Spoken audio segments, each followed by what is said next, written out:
একদম স্বাভাবিক সাধারণ জীবনযাপনই বরাবরই আমার ভীষণ পছন্দের। খাবার-দাবার হোক কিংবা পোশাক-আশাক, যা কিছু আমাকে আমার নিজের অস্তিত্ব আর শিকড়ের কাছাকাছি রাখে, সে সমস্ত জিনিস আমার বরাবরই খুব ভালোবাসার। ২-১ দিন আগে ঘটে যাওয়া ঘটনাটা শোনার পর থেকে মাঝে, মাঝে নিজেই চমকে উঠছি।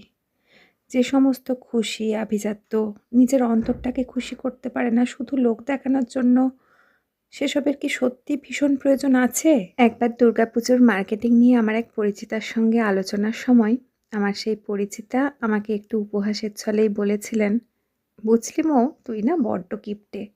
পুজোর সময় বেশ কয়েকটা দামি দামি শাড়ি কিনবি তা না।" কথাটা শোনার পর সেদিন হেসে চুপ করে গিয়েছিলাম। তাকে কোনো উত্তর দিইনি।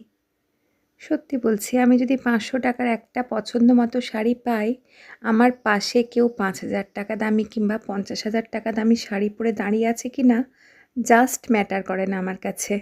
এখন সোশ্যাল মিডিয়া খুললেই মনে হয় কে কতটা বড়লোক এই দেখনদারি আভিজাত্যের সামাজিক ব্যাধিতে যেন অনেকেই আক্রান্ত। অবশ্য একজন মানুষ তার নিজের জীবনের যাপন কিভাবে করবেন সেটা তার সম্পূর্ণ নিজস্ব অভিরুচি। যাই হোক, আজকে দুপুরের থালিতে ছিল লাউ খসা ছেচকি, আলু ভাতে, বেগুন দিয়ে সজনা ফুলের বড়া, মাছের ঝাল, টমেটো দিয়ে ডাল আর লাউয়ের টক।